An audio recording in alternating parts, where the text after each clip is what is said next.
Hi, Rob. It's Monday and we're here and we've got 1 week to go. What are we doing today? It's amazing. It's not even Tuesday. We played last week, we played a video or a little slide that Kylie made for the NST for grade 4, and it didn't quite work out.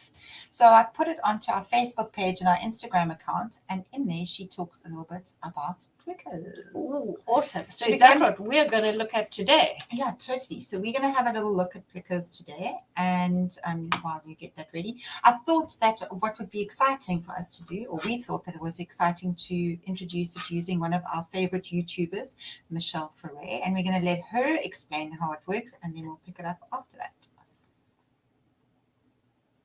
To access the Plickers website, you can just type plickers.com into your browser, or you can use the link down in the description box. There is a free version, which is what I use, as well as a paid version, which costs $8.99 a month, and it allows you to share your content, add images, and a few other things. On Plickers, you are able to create your own multiple choice questions for your students to answer. You will display the question for the entire class, and your students will each have a unique QR code looking card that they will turn depending on their answer choice. Each side of the card is labeled with A, B, C, or D, and students will hold their card so that the letter they are selecting is at the top. You will use your phone or another device with a camera, such as a tablet, to scan the room. Your device will instantly register each student's answer choice, and you will be able to see who answered correctly and who answered incorrectly. You can then download a spreadsheet with all of the data to access after the lesson. That is the overview of how it works. So now let's talk about some of the specifics. Thanks, Helen. That was really cool, and we suggest we'll put the link to the YouTube clip in somewhere in the comments or wherever, so that you can go and watch the rest of the explanation for yourself. But we know that this needs to be sharp and quick, so you're going to watch it yourself later. Yes, we don't want to waste time. So tell us about this. So it's very simple. I just signed in with my Google account, and you get straight into Plickers, and I have the Plickers app on my phone, which you can find quite easily. I'm not sure if you can see it, but I have the Plickers app, and then I would use that to scan. You would print the Plickers cards from the Plickers website. Yep, from the website. And she does recommend that you don't laminate them. Yeah, because they obviously laminating is normally shiny, and it's then not as easy to pick up. Yeah, it reflects the light, and that's not really cool. So she says print it on hard card, or you can buy them from Amazon, but most of us, it's too much of an issue to order. Just print it on hard card. I like the idea of storing the cards in the front of your homework book. You create a little pocket and you store them there so that everyone's got it anytime, any place, or there's other ideas. So so you can have a close-up of the card. You can see that once you print the card, they've got an A, a B, a C, a D on each of the sides of the square. Each of them's got a different kind of cutout, almost like a QR code. And then they each have a unique number. So student, say your on first my student, list, I would assign student number 1 with Plicker exactly, number 1. Yeah. Exactly. And on the right-hand side is a way that you could store the cards, especially for those, if you've got slightly younger children that lose things all the time. Brilliant idea. So this is actually one of Kylie's slides. It's one of the questions that she does in the grade 4 NST. And remember, she's doing the water cycle. Yeah. So this is a real question from one of the Coach in the Class lessons. Yeah, and what's great about this is that you can check in quickly to see, have your children got the concept of what cycle means? Either before you start or when you've taught something, you can then put up your questions and they hold up their cards and you can scan.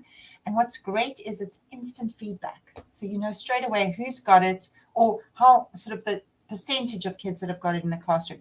It doesn't expose the child, though, by putting up their name that they got it wrong. It just shows you the percentages. Yes, and so obviously if only 50% of the kids have got, the answer correct, as in C, because, you need to reteach this section. Yeah, if you're thinking that a different word, that cycle means a different word for bicycle, you might be Helen and I, but, obviously the answer is B. Yeah. So this is instant gratification. Yeah. But I would like it where you'd use it where it was a discussion point, open for discussion. Yeah. So in the grade 7 history stuff that I'm writing, we discussed the Underground Railroad and the fact that Harriet Tubman was a conductor on the Underground Railroad. And now you would actually say to the class, knowing the penalties or the severe punishment that slaves who were caught had to undergo, would you have been brave enough to have gone on the Underground Railroad and tried to escape? So that would be a yes/no question. No, it would be a poll question open for discussion as to why you would run away and why you wouldn't run away. Lovely. And that's really what you want at this level, is to, at that grade 7 level, is to really open up for discussion and debate. Yes. Because there isn't a right answer. Totally. And there could be lots of those types of questions in that whole slavery thing, because it is all about a point of view. And that's what in history, you're trying to encourage your own personal opinion, your own point of view based on original source material. Love it. And then this is just sort of showing you very quickly how simple. It's so simple. The kids are literally holding up a card and the teacher's got her cell phone in her hand scanning. It's low tech because the kids have got cards, but high tech because the feedback that you're getting is massive. And it's just your cell phone. And show me the teacher who doesn't have a cell phone somewhere. Let's not go there. Point also being here is that it actually picks up these cards quite easily. Yes. But if anyone is left out, it shows on the data projector on the board where the question is that Mary's hasn't been taken. Yeah. And it also shows the teacher that she's missing one of the the responses. So it's quite easy for her to pick up whose card she hasn't, and she can just go closer to Mary's. And you know what's great about this as well? When you ask a question and everyone puts up their hand, and then you can only ask one child at a time to give feedback. Yes, of course. This is also great because you can ask quite a few questions in a row and get feedback, and then have your discussion. And you can't lie and say, I thought yes, because actually the teacher has the data on her phone. So that you can see on the back end. If you go into Plickers on your laptop or your computer, you can go and get the actual data, which is of who said what. Exactly, which is awesome. So you can actually pick up this child is really struggling. Exactly. Perfect. So don't forget to go and look at Michelle Ferre's Pocketful of Primary. If you haven't watched her videos before, she's really awesome. Robin and I love her. We'll put a link, but also if you just type in Plickers and Michelle, she comes up on about the 4th thing and you'll find it, and then you'll find the whole complete story. Yeah, and she really does give you a good insight into the other half of like how to actually run the back end, as you were saying. Exactly. So don't forget her, and then don't forget us, hot off the press. We're like that because we are teaching. And it's not as though we're sitting around just writing these lessons, but we're determined to uplift and support and coach teachers and help them with a whole new curriculum that would inspire their children. And I think this is the way what is going to save our country in the end is a better education for everybody, not just the schools that can upskill their teachers all the time. That's why our product is so affordable. And hopefully we can share our knowledge where we've been on this creative journey and this problem solving journey and bring it into the CAPS content, because we also know that very well, don't we? Having been there. So this week, Robin picked this gorgeous picture of dandelions, and I love them because they're fragile. They are a bit like Africa burn. They can just break down and disintegrate.